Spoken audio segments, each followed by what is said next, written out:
आज रविवार को फिरोजाबाद के राजा का ताल तिराहे पर महाराणा प्रताप की प्रतिमा का अनावरण करने पहुंचे प्रदेश सरकार के पर्यटन एवं संस्कृति विभाग के मंत्री जयवीर सिंह ने पत्रकारों से बात करते हुए कांग्रेस और सपा को लिया आड़े हाथ।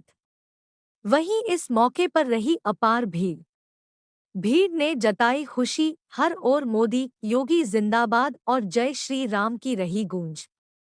राहुल गांधी का एक बयान आया है कि 14 घंटे युवा मोबाइल चलाता है क्योंकि वो बेरोजगार है, सरकार में नौकरियां है ही नहीं।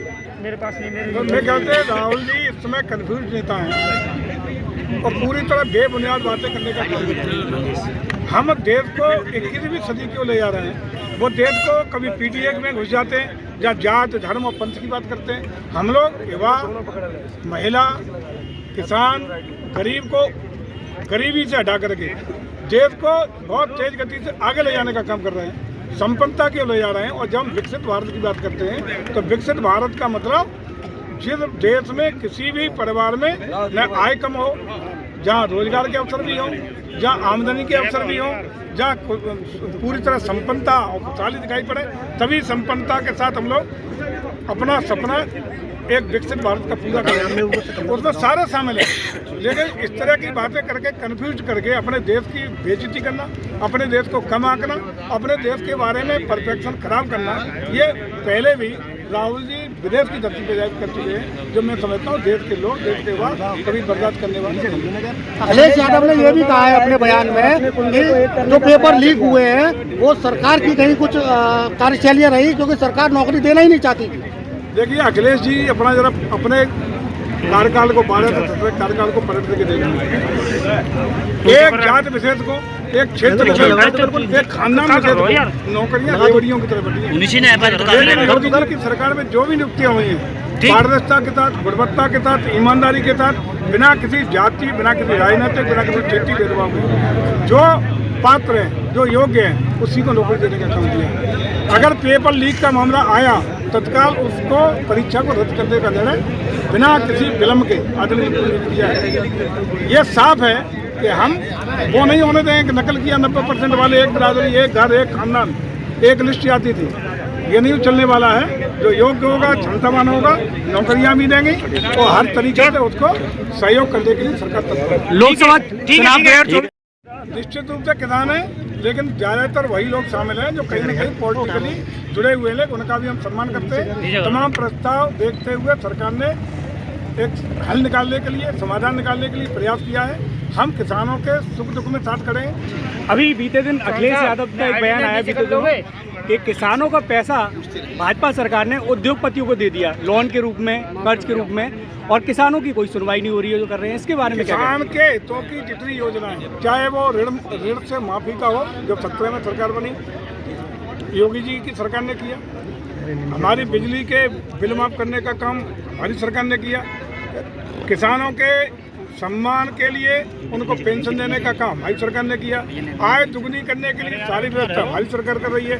जो किसान पहले कभी छोटे छोटे साधनों के लिए तरसता था, जिस पर टूटी साइकिल और मोटरसाइकिल हुआ करती थी, अब गांव में चले आइए, आज कारों में हमारे गांव के ग्रामीण अंचल की भूमिका हो रही है। हम समझते हैं कि किसान हो, मजदूर हो या नौजवान हो, सभी को विकास की मुख्य धारा में लाने का काम, उनकी आय को बढ़ाने का काम, उनको हर तरीके से एक खुशहाली लाने का काम हमारी सरकार निरंतरता के साथ। अभी जो लोग आंदोलन कर रहे हैं, आपकी नज़र में क्या वो किसान नहीं है? अभी जो लोग आंदोलन कर रहे हैं, अखिलेश यादव ने एक ट्वीट किया है कि जो मुख्यमंत्री की सुरक्षा में जो गाड़ी थी टकराई जानवरों से, तो वो तो पहले से कहते आ रहे हैं कि जानवरों से एक्सीडेंट हो रहे हैं। इसमें क्या सरकार करे? तो क्या चाहते हैं, कुत्ते मरवा रही है? ये चाहते हैं अखिलेश जी क्या? अगर कुत्ता कोई सड़क पे आ गया, उसके साथ एक्सीडेंट हो गया, तो अखिलेश जी क्या चाहते हैं? कुत्तों की प्रजाति खत्म कर दी है? क्या यही करते रहे हो? मैं समझता हूँ सभी को अपना जीवन जीने का हक है। अखिलेश जी देखो, सभी लोगों को जीवन जीने दो। अभी जो लोग मैं बात कर लूँगा, चलो आप अलौकिक मूर्ति का हम लोग नीचे हमारे पार्टी के जिलाध्यक्ष सहित पूरी पार्टी के लोग, हमारे सम्मानित नगर अध्यक्ष, नगर के हमारे माननीय विधायक जी, माननीय नगर के मेयर, नगर के सभी संरक्षण और राष्ट्रीय स्तर के अखिल भारतीय क्षत्रिय महासभा के राष्ट्रीय अध्यक्ष और उनकी में उपस्थित है। मैं समझता हूँ फिरोजाबाद के लिए गौरवशाली क्षण है, जिससे न सिर्फ फिरोजाबाद के वर्तमान स्वरूप को बल्कि अगली पीढ़ी को भी देश के प्रति प्रेम, स्नेह, आदर, सम्मान और कूट कूट कर राष्ट्रीय भावना की प्रेरणा महाराणा प्रताप जी की इस हमारे चौक के मूर्ति से मिलने का काम हो सकेगा। मंत्री जी 2 दिन बाद राज्यसभा का है, किस तरीके से आंकड़ा बीजेपी पूरा करेगी, कैसे चुनाव की रणनीति होगी? परिणाम देखिए, चुनाव जीतेंगे मार्च। आगरा में राहुल गांधी और अखिलेश यादव दोनों युवा जो है रैली करेंगे, क्या कहेंगे? युवा दोनों वही बात नई पैकिंग में है, कोई अंतर नहीं है।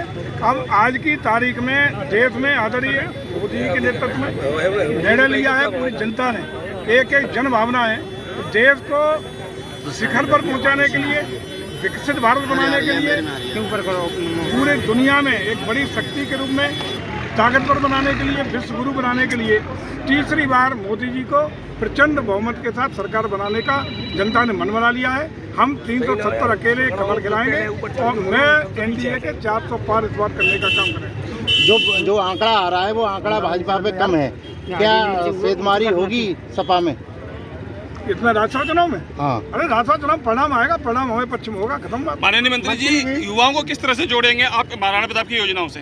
देखिए, युवाओं के लिए यही प्रेरणा रहेगी कि महाराणा प्रताप जी ने देश के लिए, देश की सद्भाव के लिए, हर वर्ग धर्म के जाति के लोगों को लिए जो आक्रांता थे उनके खिलाफ राष्ट्रभक्ति का एक महान योद्धा के रूप में परिचय देने का काम किया। तो लोगों को राष्ट्रीय भावना से ओतप्रोत करने के लिए महाराणा प्रताप बच्चे बच्चे के जहन में उतरे, बच्चे बच्चे को प्रेरित करें, यही हम लोगों का संकल्प है।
यहाँ पे उद्घाटन हुआ है, किस तरह का उद्घाटन हुआ है, क्या यहाँ पे कौन से मंत्री जी आए थे, उन्होंने क्या आदेश दिए और इस चौक का नाम क्या रखा गया है?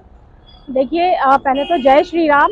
आज ये हमारे फिरोजाबाद जनपद वासियों के लिए बहुत ही गौरवशाली आज दिन है, क्योंकि आज यहाँ पर महाराणा प्रताप जी का जो प्रतिमा लगी है इसका अनावरण हुआ है, जिसके लिए हमारे पर्यटक मंत्री, कैबिनेट मंत्री माननीय जयवीर सिंह मंत्री जी आए थे और उन्होंने इनका अनावरण करके इस हमारे चौक का जो पहले राजा के ताल के नाम से जाना जाता था, आज इसको महाराणा प्रताप चौक के नाम से जाना जाएगा।